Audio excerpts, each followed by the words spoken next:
Félix Antoine Tshisekedi Tshilombo est le président que la RDC n'a jamais connu depuis 1960, l'année de l'indépendance de la République démocratique du Congo. Voilà pourquoi il a été sacré hier docteur honoris causa par l'université de Kinshasa. Pourquoi? Vous allez vous poser des questions. C'est pour son dynamisme, compétence au sommet de l'État et surtout pour ses réalisations à travers toute la République démocratique du Congo par rapport, bien sûr, aux différents projets des infrastructures. Nous recevons un invité des marques. Il est professeur d'université, professeur extraordinaire, professeur ordinaire, premier vice-président de l'Assemblée nationale, mais également il est aussi secrétaire permanent de l'Union sacrée. Nous le recevons dans les cadres de ces 3 casquettes pour essayer d'analyser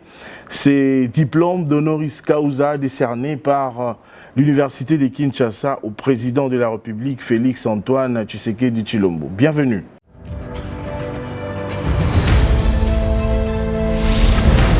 Professeur André Mbata Betoukou-Messo, merci d'avoir répondu à notre invitation. Merci. Nous vous recevons parce que vous êtes professeur ordinaire à l'Université de Kinshasa, professeur extraordinaire à l'Université sud-africaine de Pretoria. Vous êtes également secrétaire permanent de l'Union sacrée, mais aussi premier vice-président de l'Assemblée nationale. Encore une fois, merci d'avoir répondu à notre invitation. Nous allons parler avec vous de ces diplômes que le chef de l'État a reçus, ces doctorats honoris causa. Est-ce que, d'entrée de jeu, première question, est-ce que Félix Antoine Tshisekedi Tshilombo a-t-il rempli toutes les conditions pour recevoir ces doctorats? Je vous remercie pour la question et je vous remercie également de souligner le fait que j'appartiens au monde académique. Je crois que vous l'avez bien dit, je suis un enseignant d'université, je suis professeur ordinaire à la faculté de droit de l'Université de Kinshasa où je continue à donner le cours de droit constitutionnel et au niveau de la maîtrise, de la licence et aussi au niveau au 3e cycle. Donc je suis professeur ordinaire à la faculté de droit de l'Université de Kinshasa, qui est la première université de notre pays. Je crois que le recteur Kayembe l'a souligné hier. La fille aînée. L'Université de Kinshasa, c'est la fille aînée de l'enseignement supérieur universitaire dans notre pays. C'est l'ancienne Lovanium. Il n'y a pas de plus grande université, une université qui soit plus grande et plus renommée que l'Université de Kinshasa. Et je suis également fier d'être professeur ordinaire dans cette université, fier d'y avoir également étudié. Vous l'avez également dit, je ne suis pas qu'à l'Université de Kinshasa, je suis professeur extraordinaire à l'University of South Africa, à l'Université d'Afrique du Sud à Pretoria, où j'ai enseigné pendant des années. J'y maintiens, le titre m'y a été donné, je suis professeur extraordinaire à la faculté de droit de l'Université d'Afrique du Sud, ce qui explique un peu aussi les couleurs de ma toge. Et j'ai le monde académique et le monde universitaire, donc c'est mon monde à moi avant d'être en politique. J'ai ce titre-là, il faut souligner aussi que dans le passé, j'ai été professeur à l'Université du North, en Afrique du Sud. J'ai enseigné à l'Université de Pretoria. J'ai été professeur invité à l'Université de Paris 13 en France, la ville tanneuse. J'ai été pendant une année également professeur invité à l'Université de Paris Sud, l'une des plus grandes universités de France et de l'Europe occidentale. J'ai été également professeur invité à l'Université d'Addis Abeba en Éthiopie, l'une des plus vieilles universités du continent. Donc je connais le monde universitaire, c'est mon monde et c'est important de le souligner, surtout lorsqu'on doit parler de questions comme celles qui ont trait à l'octroi du diplôme honoris causa à des personnalités. Dans le cas précis, vous avez parlé de Félix Antoine Tshisekedi Tshilombo, qui a reçu hier le diplôme de doctorat honoris causa de l'Université de Kinshasa. Oui, est-ce que Félix Tshisekedi a-t-il rempli toutes les conditions pour recevoir ce doctorat? Mais effectivement, l'Université de Kinshasa, la plus grande université de notre pays, la plus prestigieuse université de notre pays, ne pouvait pas lui conférer le titre de docteur honoris causa s'il n'avait pas rempli les conditions. Ces conditions-là, telles que prévues dans le texte, il les a remplies. Et vous avez bien dit au début, c'est à ce jour l'unique président congolais qui a réuni les conditions pour être reconnu docteur honoris causa de l'université de Kinshasa. Nous sommes indépendants depuis 1960. Nous avons eu plusieurs chefs d'État. Et vous avez là, Félix-Antoine Tshisekedi entre dans l'histoire comme le premier président congolais à avoir rempli les conditions et le premier président congolais à avoir reçu le titre de docteur honoris causa de la plus grande université de son pays. Effectivement, ce n'est pas la seule personnalité politique et ou même scientifique qui a obtenu un diplôme honoris causa. Vous en avez d'autres. Mais la plupart ont obtenu des doctorats honoris causa de l'étranger, des universités étrangères. Donc ils sont plus reconnus à l'étranger que dans leur propre pays. Il y en a qui sont docteurs honoris causa de tel, mais c'est très important quand la plus grande université de votre propre pays vous décerne le diplôme. C'est un titre prestigieux. Professeur. Et ce prestige, lorsqu'il vous est conféré par la plus grande université de votre pays, ça fait la différence. Mais la différence, c'est à quel niveau, professeur, la différence? Bon, parce qu'à l'étranger et c'est-à-dire dans votre propre pays, on vous reconnaît. Vous n'êtes pas un docteur de l'étranger. Ok. Hein? Vous n'êtes pas un homme de l'étranger. Hein? Votre marketing n'est pas d'abord fait par l'étranger qui vous font connaître. Parce qu'on l'a vu en Afrique. Je parle ici sur le plan du droit comparé. Et ici, regardez un peu comment l'histoire fait les choses. En 1961, comme disent les Belges, c'est Étienne Tshisekedi qui devient le premier docteur en droit de l'université Lovanium. 1961, un homme devient le premier docteur en droit de l'université de la faculté de droit de l'université de Lovanium. C'était Étienne Tshisekedi. Mais disons, j'ai eu à le rencontrer. Le Sphinx, quand il était vivant, il était tout aussi heureux. Parce que quand je le rencontrais à Pretoria il y a quelques années, en 2016, et c'était difficile de le rencontrer, ça ce sont les souvenirs, mais il a tenu à me rencontrer, j'ai eu l'estime honneur, l'estime prestigieuse de le rencontrer. Et c'était vraiment pathétique parce que, pourquoi pathétique? C'est le premier docteur en droit de l'université Lovanium, le premier Congolais docteur en droit de l'université de Lovanium, qui rencontrait le premier professeur noir de droit public dans une université créée le 26 juin 1873 à Pretoria.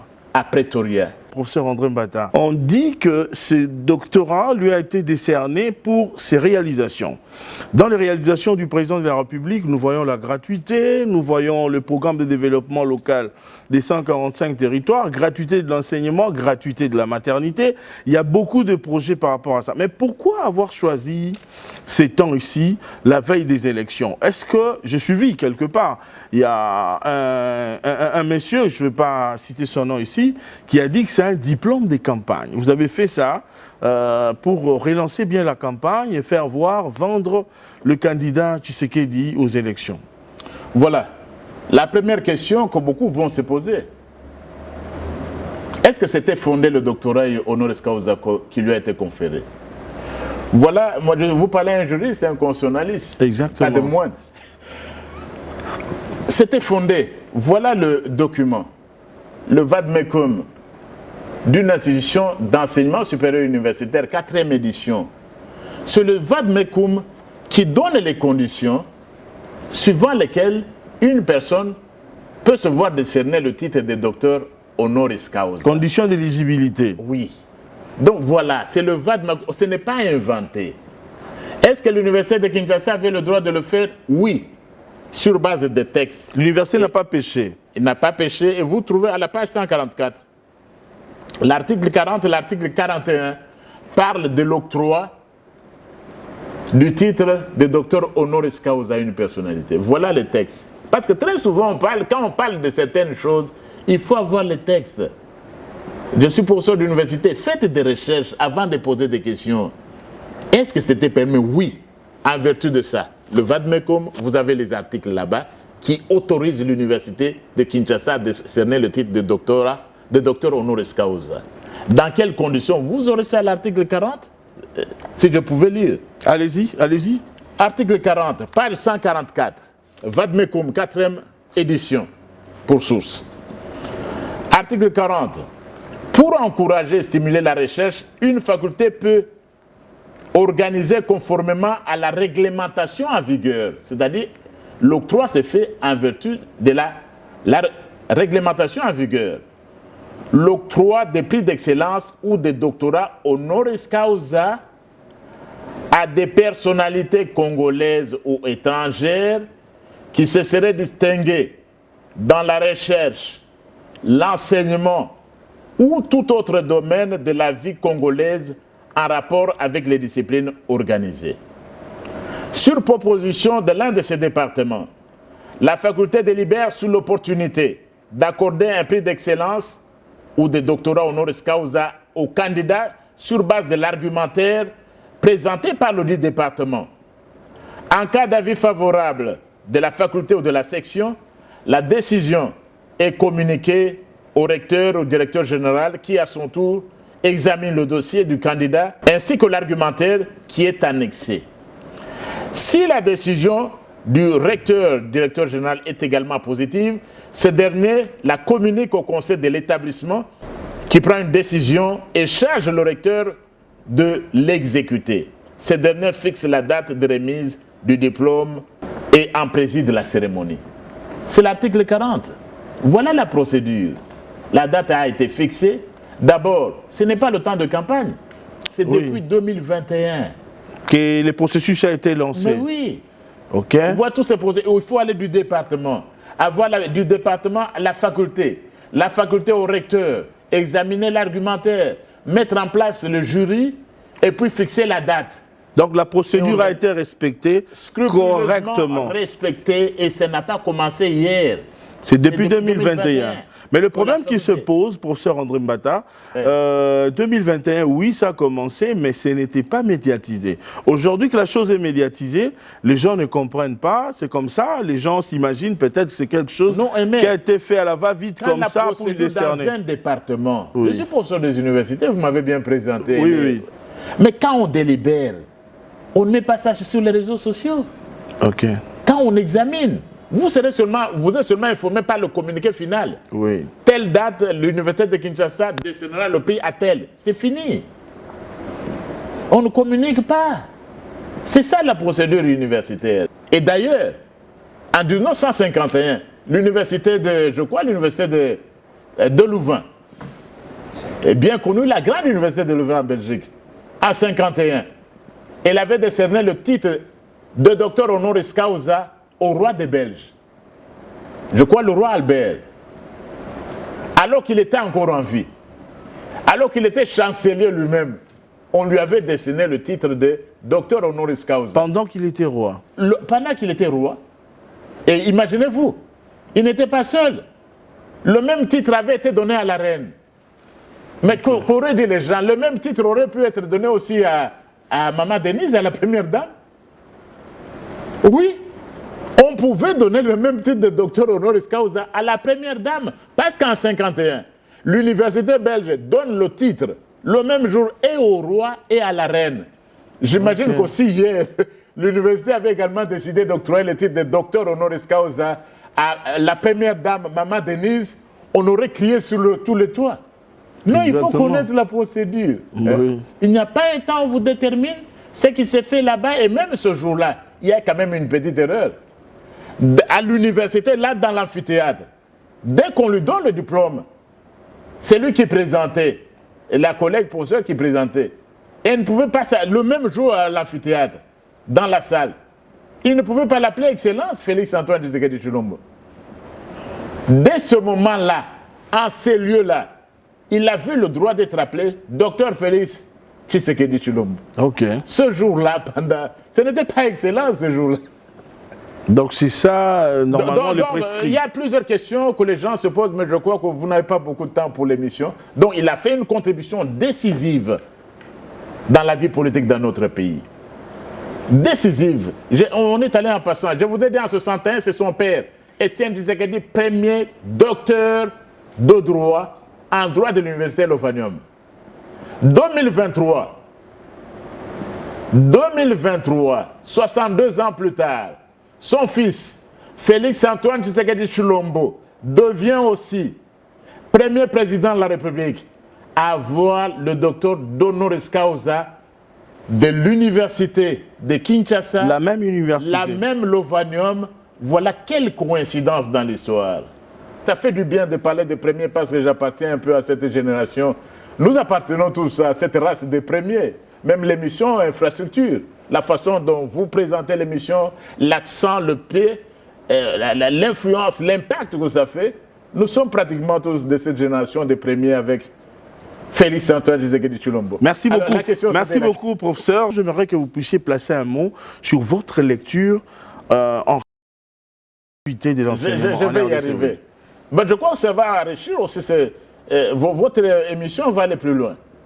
Merci. Parce que ce pourquoi on lui a dessiné le titre, ce n'est pas seulement les infrastructures. C'est aussi dans le domaine de la superstructure, si je pourrais dire ainsi. Donc des choses de l'esprit. L'infrastructure, on voit des choses matérielles, visibles, des écoles, tout ça. Mais lui, Félix-Antoine Tshisekedi Tshilombo, ce n'est pas pour sa contribution aux infrastructures, mais aussi pour sa contribution aux choses qui relèvent de l'esprit, de la superstructure, s'il faut emprunter un peu des termes qui sont voisins à ceux qu'utilisait Karl Marx. Merci, professeur. Alors, nous allons entrer maintenant dans le vif du sujet. Félix-Antoine Tshisekedi Tshilombo, doctorat honoris causa. Pourquoi? Pour ses réalisations. Nous avons compté la gratuité de l'enseignement qui est très effectif en République démocratique du Congo. Il y a la gratuité de la maternité. Il y a la réalisation du PEDEL, le programme local de développement de 145 territoires. Il y a la patrouille financière. Parlons un peu de la gratuité de l'enseignement en République démocratique du Congo. Vous êtes professeur.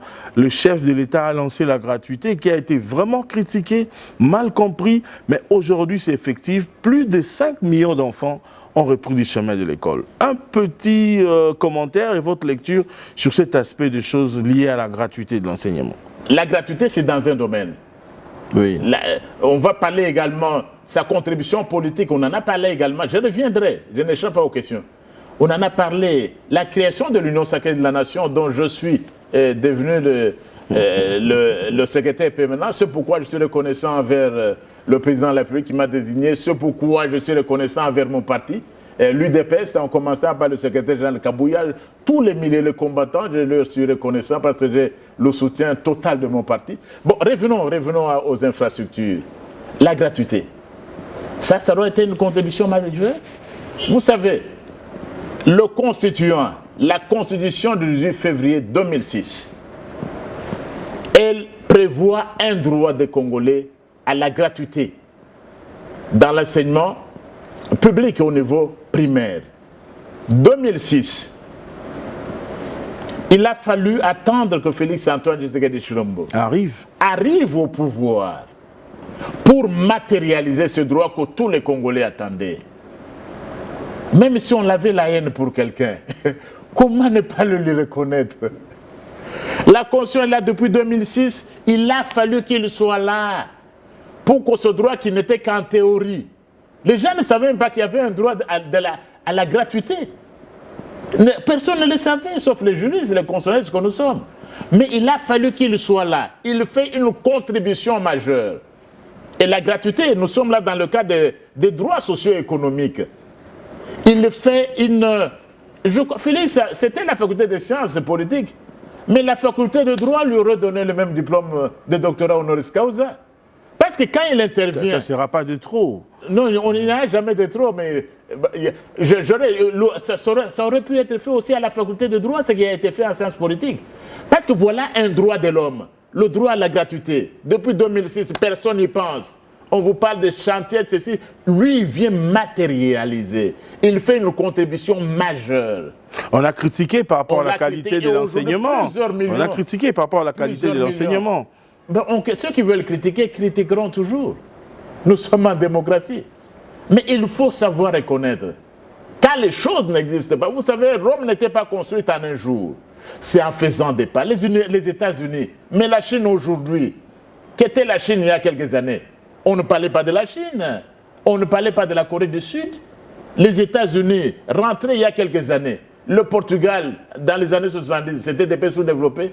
Rome n'était pas construite en un jour. C'est pas à pas. Une pierre après l'autre. C'est comme ça que les nations se construisent. Et Félix Antoine Tshisekedi Tshilombo est venu apporter cette pierre-là. La gratuité, ça n'existait pas, j'apporte. Qui peut le... Voilà une contribution majeure des millions d'élèves. Et vous avez vu, nous on l'a suivi dans les témoignages hier à l'université de Kinshasa.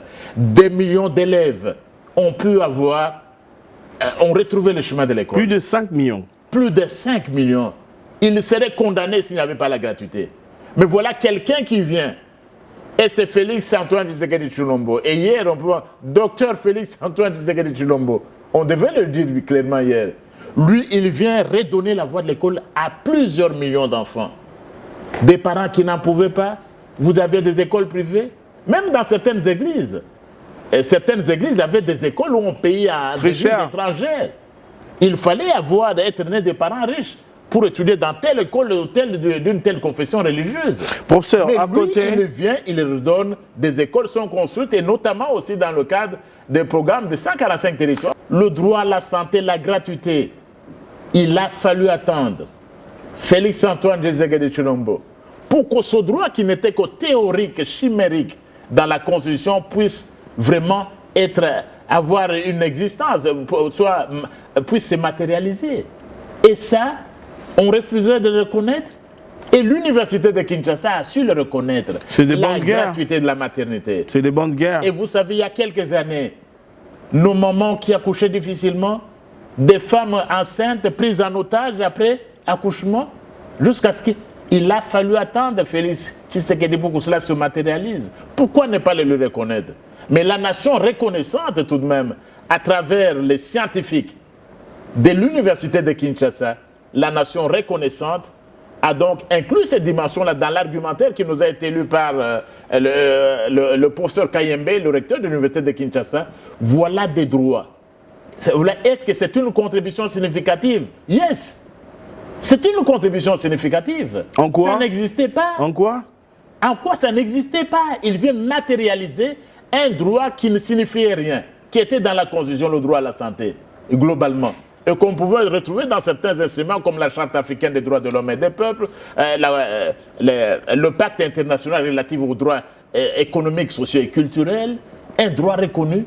Sa matérialisation se fait grâce au leadership, à la vision, à la volonté, à la détermination de Félix Antoine Tshisekedi Tshilombo, hier, qui a reçu hier le diplôme de docteur honoris causa de l'université de Kinshasa. Professeur, il y a le PEDEL, revient au PEDEL, le programme de développement local des 145 territoires, que beaucoup de personnes avaient critiqué. Personnellement, j'ai eu à faire la ronde dans le Congo profond, j'ai vu des réalités et nous avons eu même le privilège de voir que symboliquement, le chef de l'État a fait la réception et la remise, une double cérémonie. Aujourd'hui, ce PEDEL vient compléter les écoles pour faciliter et accompagner non seulement la gratuité de l'enseignement, mais aussi la gratuité de la maternité. Parce que là, on voit la construction des écoles, des centres de santé et même des bâtiments administratifs. Un mot par rapport au PEDEL. Je vais arriver au PEDEL. Très grande réalisation. Et en fait, quand vous parlez de PEDEL, nous sommes déjà dans l'action. Mais avant de tomber dans l'action, il y a d'abord l'idée. Il y a d'abord l'idée qui se matérialise dans le PEDEL. Quelle est l'idée? Donc Félix Tshisekedi Tshilombo, il a su s'asseoir. Nous avons affaire à un président qui réfléchit. C'est pourquoi on lui donne ce diplôme-là au docteur honoris causa.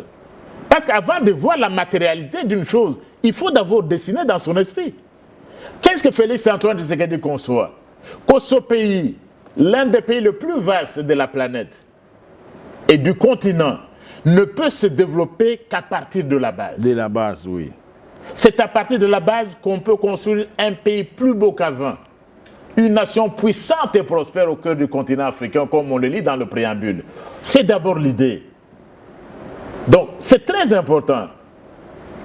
Un chef d'État, quand vous voulez être candidat chef d'État, président de la République, ça doit d'abord être un homme ou une femme des idées. Un homme qui a l'onction présidentielle. Il a l'onction présidentielle, c'est à cause de cette onction-là qu'il s'est pensé qu'il a la provision. Okay. Celui qui a l'onction a la provision. Et il a cette provision-là, le PDL. Il a fallu attendre Félix Antoine Tshisekedi Tshilombo. D'abord l'idée, un président qui pense. Qui pense. Voilà pourquoi il a droit à un diplôme. C'est quand il a passé, maintenant que ça se matérialise. Allez passer à l'action. Construisez-moi des écoles. Et ça, c'est ce que vous voyez. Et ça s'est fait concomitamment dans toutes les provinces. 25. Ça se fait partout. Oui. Et ça va continuer. Et ça aussi, c'est une innovation. C'est pourquoi quand on parle de contribution majeure à la vie politique, les gens ne pensent pas. C'est pourquoi j'ai fait un peu cette digression-là. Au lieu de PDL, ils voient les infrastructures, les écoles déjà construites. Mais il y a d'abord l'idée. Et les idées doivent être dans la tête d'un homme. Et Tshisekedi Tshilombo a cette idée-là. Il a une vision. Il a l'onction. Il a les provisions ou la provision. Par là, je tiens à signaler à nos téléspectateurs, prof, que après la remise que le chef de l'État a eu à faire à l'ECP Akili 2, à Kasomeno, dans le territoire de Kasenga, aujourd'hui, à travers toute la République, les élèves ont repris le nouveau bâtiment et c'est une joie. Par là, je tiens à féliciter le DG Jean-Marie Moulumba du BCECO pour le travail extraordinaire qu'il fait. Ce n'est pas pour rien que même le chef de l'État a choisi un site du Bureau central de coordination pour faire la remise et la réception de ces ouvrages.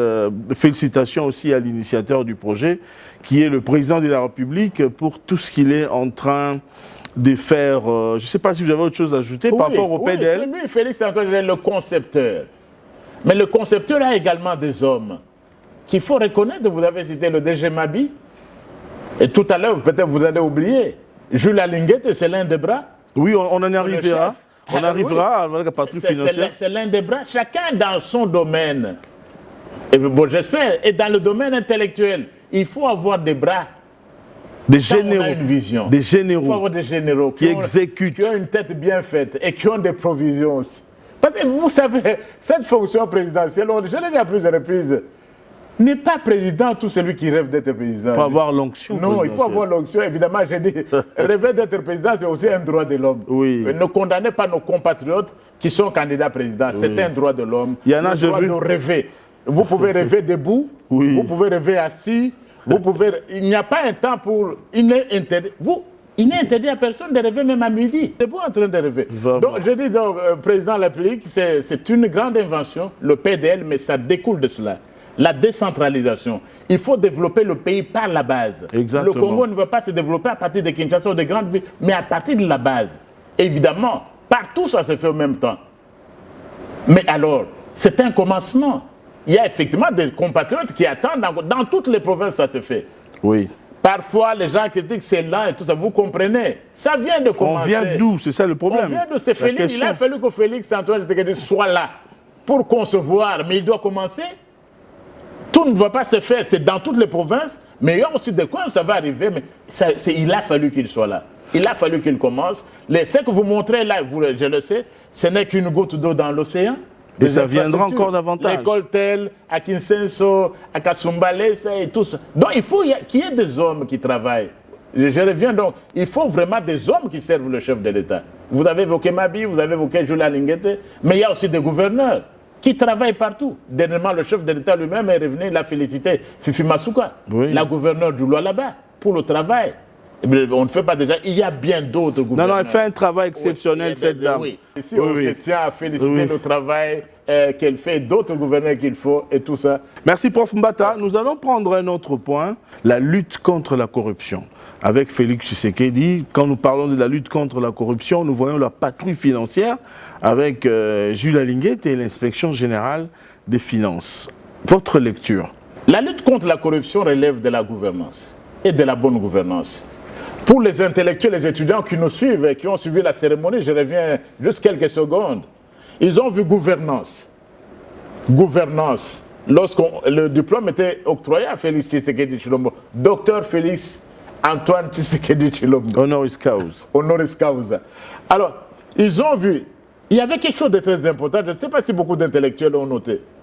Le président lui-même s'est référé à une définition de la gouvernance donnée par le PNUD, le Programme des Nations Unies pour le développement. Mais je crois qu'il y a eu quelque chose de terrible sur le plan intellectuel. Félix Tshisekedi a défini la gouvernance. La bonne gouvernance. Dans tout ce qu'il a fait comme discours, qu'est-ce que c'est que la bonne gouvernance d'après Félix Tshisekedi Tshilombo? Ce n'est pas la définition du PNUD ou du Fonds monétaire. Très brièvement, la définition de la bonne gouvernance pour Félix Antoine Tshisekedi Tshilombo, on pouvait la pressentir à partir de son discours. La bonne gouvernance, ne peut être qu'une gouvernance au service du peuple. Travailler pour le peuple. Voilà d'une façon brève. En un mot. En un mot. Qu'est-ce qu'on entend par bonne gouvernance? Félix Tshisekedi a donné une définition de la bonne gouvernance. Gouvernance au service et dans l'intérêt du peuple. Et vous avez la meilleure définition de la gouvernance, une définition bien meilleure que celle qui pouvait nous provenir des experts du Fonds monétaire international ou du PNUD. Donc on voit un peu, ça me rappelle un peu le discours de l'ancien président Abraham Lincoln. Les États-Unis. Aux États-Unis, l'ancien président des États-Unis. À Gettysburg, dans la ville, au cimetière de Gettysburg aux États-Unis d'Amérique, il allait là-bas prononcer un court discours pour honorer ceux qui étaient tombés sur le champ de bataille. Discours d'environ 10 phrases et qui contenait ces mots. Une phrase contenait ces mots. Gouvernement du peuple, par le peuple et pour le peuple. C'est tout ce que nous avons repris comme définition de la démocratie. Partout où vous allez dans le monde, c'est le gouvernement, la démocratie, même les enfants, c'est le gouvernement du peuple, par le peuple et pour le peuple. Ça ne vient pas d'un universitaire, cette définition-là. Elle vient d'un homme politique, Abraham Lincoln. Et voilà, je reviens pour dire, voilà un peu ce que Félix Antoine Tshisekedi Tshilombo, il le fait, il parcourt, il donne sa propre définition. Avec la patrouille financière. Oui, il donne sa propre définition de la bonne gouvernance. C'est une gouvernance au service du peuple et dans l'intérêt du peuple. Et une telle gouvernance implique la lutte contre la corruption. Et c'est pourquoi les personnalités comme Jules Alinguette que vous avez évoquées, ce sont des personnalités qu'il faut féliciter. Qu'il faut encourager pour rester dans la voie. La lutte contre la corruption, que Jules Alinguette doit être encouragé parce qu'il doit persévérer sur cette voie-là. Et le président lui-même fait face à ça. C'est pourquoi il nous faut des hommes. Il faut non seulement Jules Alinguette. La Cour des comptes doit jouer son rôle. La justice aussi. La justice, la Cour des comptes doit jouer son rôle. La justice. Tous ces gens corrompus, nos prisons en fait devaient être remplies de ces gens. Il ne faut pas céder. Félicitations, docteur Félix Antoine Tshisekedi Tshilombo, pour votre diplôme de doctorat honoris causa que vous avez amplement mérité à cause de vos réalisations, à cause de votre vision. Et nous sommes prêts. Je crois que tout le monde votre peuple va vous accompagner, et la nation tout entière, et plus particulièrement ceux qui sont regroupés dans l'Union sacrée de la nation. Mais c'est toute la nation. C'est pourquoi le président est allé pour cela. Ok, on aura le temps pour de finir, mais vous avez dit quand même quelque chose. Les gens qui nous suivent ont compris pourquoi est-ce qu'il a mérité cela. Et c'est vrai, on ne pouvait pas tout finir en 30-45 minutes. Mais cette émission est terminée, prof Mbata. Donc on l'a dit, vous donne 2 minutes. Oui, je vous donne. J'ai vu d'autres questions. Non? Je vous donne quelques minutes. Avec le Nobel, ceci, cela. Oui. Je vous donne 2 minutes pour conclure. Ouais. Mais alors, j'aimerais savoir si quelqu'un nous prenait en cours maintenant, qu'est-ce qui peut retenir de votre passage? C'est vrai, il reste encore beaucoup à dire. Et ça sera votre mot de la fin. Le mot de la fin, nous n'avons pas de mot de la fin. Nous continuons. Et dans le domaine des infrastructures, nous continuons, mais nous n'avons pas le mot de la fin. Nous allons continuer à transformer ce pays. Et Félix Antoine Tshisekedi Tshilombo, qui a mérité, lui seul a réuni les conditions. Beaucoup de gens voulaient devenir docteur honoris causa, mais ils n'ont pas rempli les conditions il y a quelques années. Tel veut devenir. Vous savez, le processus n'est même pas arrivé à la fin parce qu'il ne réunissait pas les conditions. Mais lui a rempli les conditions. Et il va en remplir davantage. Et il n'y a pas que l'UNEKIN. Je vois bien d'autres universités lui donner le docteur honoris causa à cause de ses réalisations, parce que l'argumentaire était même inachevé. Donc nous allons, que notre peuple nous fasse confiance, on est là, on doit transformer ce pays. Rome n'était pas construite en un jour, c'est pas à pas, pierre après pierre, et Félix Tshisekedi est en train là de poser la pierre fondamentale de la renaissance du Congo. Il en parle d'ailleurs quand il parle de RDC. Renaissance, développement, crédibilité. Il est en train de jeter la première pierre, la pierre fondamentale de la renaissance de ce Congo, pays beau, pays grand et prospère du continent africain, et qui assume le leadership du continent africain. Merci beaucoup, Prof. André Mbata, d'avoir répondu à notre invitation. À vous également, chers téléspectateurs, nous disons infiniment merci. Vous avez compris, vous nous avez pris en cours. Je tiens à vous signaler que nous avons parlé avec notre invité, professeur ordinaire, professeur extraordinaire, premier vice-président de l'Assemblée nationale et secrétaire permanent de l'Union sacrée. Nous avons parlé du doctorant honoris causa que le chef de l'État, Félix-Antoine Tshisekedi, a reçu. Nous également, nous disons félicitations, Monsieur le Président de la République, félicitations, Docteur Félix-Antoine Tshisekedi Tshilombo.